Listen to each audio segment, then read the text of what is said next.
हरे कृष्णा। राधे राधे कृष्ण राशि के चैनल में आप सभी प्यारे प्यारे बहन जी भक्तों का स्वागत है। और आप सब कैसे हो? कान्हा जी की कृपा से आप सब ठीक होंगे।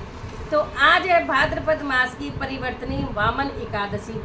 ठीक है, तो चलिए जी कथा शुरू करते हैं। पसंद आ जाए वीडियो तो लाइक शेयर और कमेंट जरूर से करना। तो सबसे पहले आप तुलसी पत्ता फूल या तिल हाथ में लेंगे। एकादशी है तो चावल नहीं लेंगे, ना चावल खाते हैं ना भोग लगाते हैं। द्वादशी को जरूर से चावल भोग लगेंगे और आप भी खाएंगे। ठीक है जी।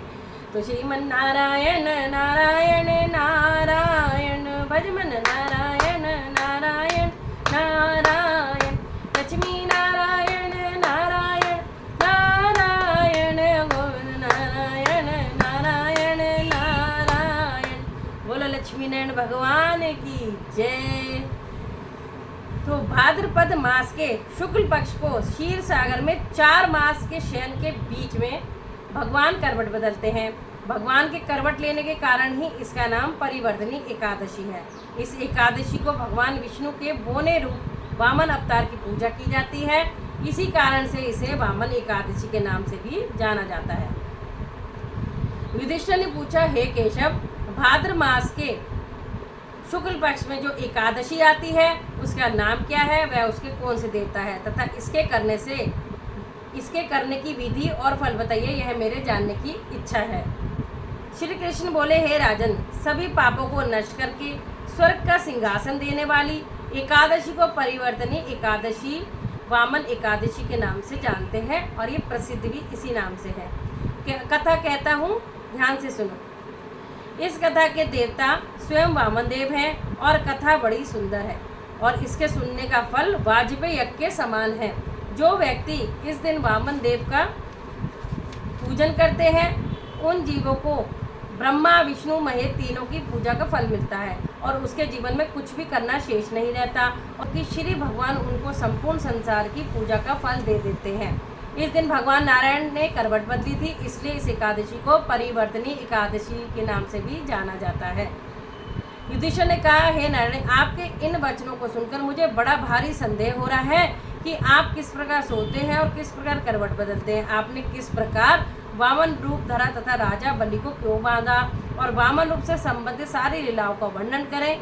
साथ ही चातुर्मास्य व्रत की विधि में क्या है और जिस समय आप शयन कर रहे हो तब मनुष्य का क्या कर्तव्य है, सब विस्तार पूर्वक कहें। यह सब मेरे जानने की इच्छा है। श्री कृष्ण बोले, राजन, एक बार त्रेता युग में बलि नाम का दानव था। वह दानव कुल में जन्म लेने के बाद भी मेरा भक्त था। वह दानी, अत्यंत सत्यवादी और ब्राह्मणों की सेवा करता था। उसने अपनी भक्ति के प्रभाव से स्वर्ग के राजा इंद्र के सिंहासन पर अधिकार बना लिया था, जिसे सभी देवता एकत्रित होकर भगवान नारायण के पास गए और अपनी पीड़ा बताई। तब भगवान नारायण को वामन अवतार धारण करना पड़ा और बलि से इंद्र का सिंहासन वापस लेकर इंद्र को दे दिया। युधिष्ठिर बोले, हे माधव, आपने बलि को वामन अवतार धारण किस प्रकार जीता, ये सब मेरे सुनने की जिज्ञासा है, सो सुनाइए। श्री कृष्ण बोले, हे राजन, राजा बलि बड़ा ही दानी था। वह ब्राह्मणों को हमेशा दान दिया करता था। मैंने वामन रूप धारण कर उसने अपने छोटे छोटे पाँवों से केवल 3 पग धरती मांगी और राजा ने संकल्प ले लिया। राजा ने मेरी इस छोटी सी याचना को स्वीकार कर लिया और जब राजा भूमि देने को तैयार हो गया तो मैंने अपना आकार बढ़ाया और भूलोक में पैर, भूलोक में झंगा, स्वर्गलोक में कमर, महलोक में पेट, जनलोक में हृदय, तपलोक में कंठ और सत्यलोक में मुख रखकर अपने सिर को ऊंचा उठा दिया। उस समय सूर्य, नक्षत्र, चंद्र, इंद्र तथा सभी देवगण मेरी स्तुति करने लगे। उस समय राजा बलि का हाथ पकड़कर मैंने पूछा कि हे राजन, तीसरे पग में क्या नापूं? तो उस धर्म प्रिय राजा ने अपना सिर झुका दिया और तीसरा पग मैंने उसके सिर पर रख दिया, जिससे वह राजा पाताल को चला गया। परंतु मेरा अनन्य भक्त होने के कारण मैंने उसे पाताल का राजा बना दिया और उससे कहा कि मैं हमेशा तेरे पास ही रहूँगा, क्योंकि मेरे पास से कोई खाली नहीं जाता। इस एकादशी को परिवर्तनी एकादशी अथवा वामन एकादशी कहते हैं। स्वर्ग प्राप्ति के लिए इस एकादशी को अवश्य करना चाहिए।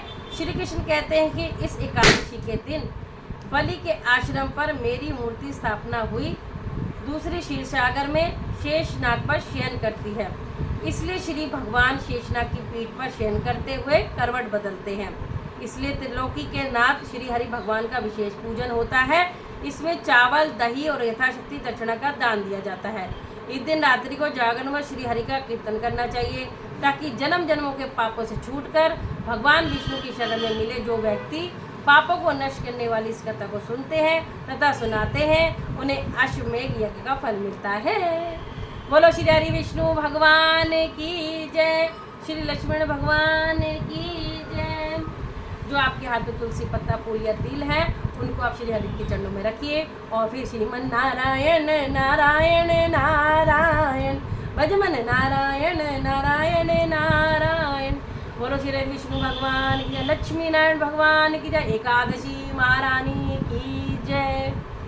तो इस तरह से कितने अच्छा भगवान ने बताया कि क्यों कैसे करवट बदलते हैं श्री हरि, ठीक है, चातुर्मास्य व्रत में। तो जरूर से आप ये व्रत करना, नहीं तो कथा तो जरूर से सुनना, बहुत बड़ा फल मिलता है। चलिए सभी एकादशियों के नाम ले लेती हूँ। और सब मुझे पूछते हैं कि ये बुक कौन सी है, तो ये एकादशी महात्म्य की बुक है और इसमें जो छप रहा है कि लोगो तो वो पंडित जी के नाम से है। तो चलिए सभी एकादशियों के नाम ले लेती हूँ। उत्पन्ना एकादशी, मोक्षदा एकादशी, सफला एकादशी, पुत्रदा एकादशी, शर्तिला एकादशी, जय एकादशी, विजय एकादशी, आमल की एकादशी, पाप मोचनी एकादशी, कामदा एकादशी, बरुथनी एकादशी, मोहिनी एकादशी, अपरा एकादशी, निर्जला एकादशी, योगिनी एकादशी, देवशयन एकादशी, कामिका एकादशी, पुत्रदा एकादशी, अजय एकादशी और जो आज है परिवर्तनी एकादशी और जो अगली आएगी वो है अश्विन मास की इंदिरा एकादशी, ठीक है जी, कृष्ण पक्ष की। पापानुगुंशा एकादशी, रमा एकादशी, प्रबोधनी, पद्मनी और परमा। ये वाली जो एकादशी थी वो मैंने आपको मलमास में इसकी कथा सुना दी थी, ठीक है जी। तो राधे राधे सभी को। और अभी कथा जब मैं पढ़ रही थी बीच में हमारी राधा रानी का जो अभी बैलून लगे हुए एकदम फटाक से आवाज़ आई होगी आपको, तो बड़ी खुशी। बोलो राधा रानी की जय। चलिए जी आपको एक बार दर्शन भी करवा देती हूँ। ये हमारा सुंदर सा प्यारी परिवार है। आपको कैसा लगता है प्लीज़, अगर अच्छा लगता हो तो मेरे चैनल को सब्सक्राइब करें ताकि ये सुंदर सुंदर श्रृंगार दर्शन आपको मिलते रहेंगे। और इंस्टाग्राम पे भी ज्वाइन कर सकते हो। राधे राधे सभी को।